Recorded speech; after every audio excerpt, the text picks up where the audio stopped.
Mr. Trump, I want to clear something up right off the bat because I've heard from people over at the debate site, and I know a lot of them are expecting, and quite frankly, a lot of them are hoping that you'll make some sort of appearance tonight, even if it's in the spin room.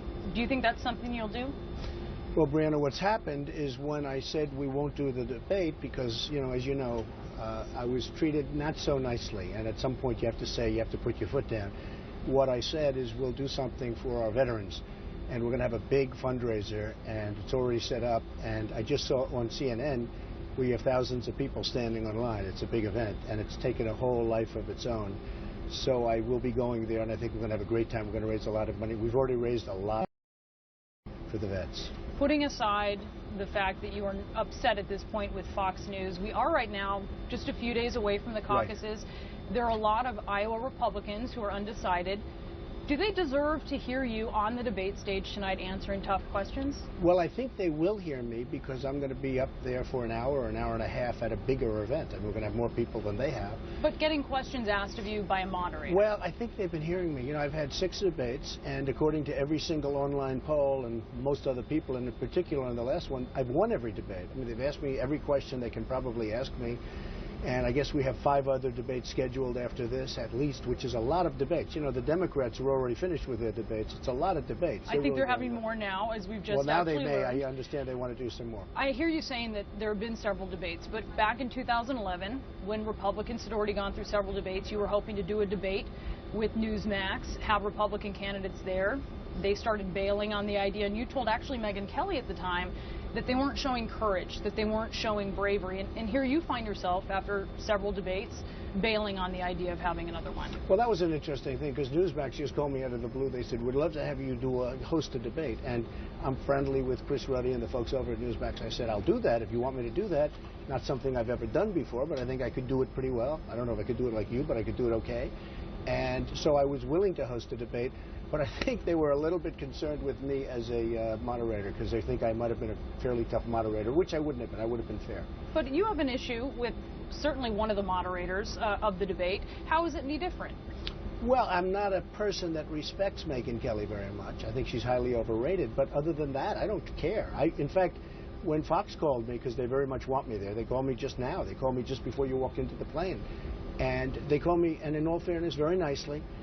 But they want me there very badly, and I never once asked that she be removed. About her being removed. What I didn't like is their public relations statement where they were sort of taunting, and I didn't think it was appropriate. I didn't think it was nice. Don't you sometimes put out press releases that are, I mean, they're somewhat similar in tone to the one that you object to from Fox News? I can understand that, but, for me, it just wasn't, I didn't think it was appropriate right before the debate. You do have this well-documented beef with Megyn Kelly. We've seen it kind of go back and forth at this point. Yeah. You said... And I think she's fine. You know what, can I be honest? I think she's fine. It doesn't matter. She asked me a question which I thought was inappropriate. I thought it wasn't a good question. I think it wasn't fair. I gave her a good answer. I think it was my Rosie O'Donnell answer. I gave it to her. And frankly, to be honest, I think that I won that debate. According to every online poll and many of the pundits, I won that debate. I mean, Brett also asked me a question, which was, the raise your hand question, which was not exactly an easy thing to do. But I love the debates. I will say this. I've probably given more interviews than anybody. In fact, I'm credited with that, whether it's you or anybody else. I've given more interviews than anybody. I've been in 6 debates. I've done well in every debate. Everybody said I won the last one, but they said I won most of them. And I've actually enjoyed the process. I just didn't think this was a fair process. And by the time they apologized, I said, look, the problem is we now have a big event scheduled for the on the phone apologized? Is that what the phone call was Fox about? Could you not have been nicer. You got an apology? Yes, and they could not have been nicer. Who apologized? I don't want to say.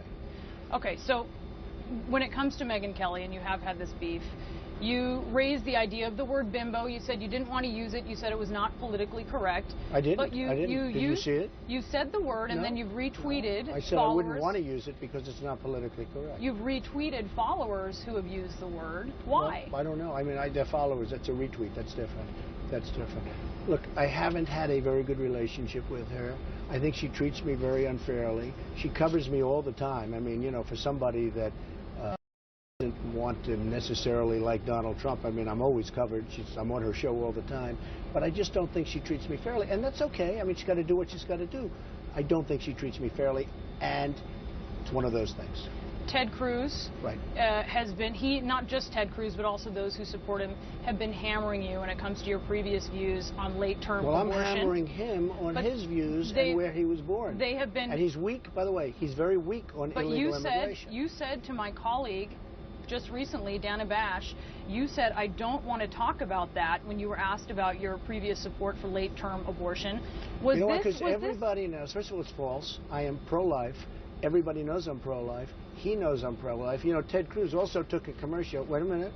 Ted Cruz took a commercial that I ripped down an old lady's house. He said, ripped down. They have the bulldozers. They say he destroyed, and because of eminent domain, which, by the way, is very important because you wouldn't have roads, you wouldn't have schools, you wouldn't But have can any... you explain this? You said But previously... wait a minute. The house was never ripped down. I never ripped down the house. She didn't want to do it. Ultimately, I said, let's not do it. Well, let me ask you this question, though. Wait. Why aren't you mentioning... This is my question, Brianna, though. wait, Brianna. He did a big commercial. He said, I ripped down a person's But what does house. that have to do with It you has a not lot to wanting do to with it. talk It about has- this issue of late-term abortion? Excuse me. It has a lot to do with it because he's very dishonest in what he's doing. He said, I ripped down a house of an elderly lady, and I didn't rip it down. And he you've never said apologized. that, and you've said that, certainly, and that's No, in the but he interview. never apologized. Was this you bailing on this debate so that you didn't have to talk about things like Not this at issue all. that you clearly don't want to address? Not at all. I'm doing an interview with you. I'm doing But you won't interviews answer with the Bill question. O'Reilly. I'm answering every question. You're here a long time. I mean, a lot longer than you're supposed to be. I'm doing interviews last night with Bill O'Reilly, and he even said, I was so surprised you did the interview. I did the interview. I was totally open. I have nothing to hide. I've done more interviews than anybody. I've done the debates very happily. But I was insulted by Fox, and I said it's time not to do it. And by the way, I think you're going to find that a lot of the voters and a lot of the caucus goers, I think they're going to say he's the one person that will stand up for himself. When it comes to this country, we have nobody that stands up.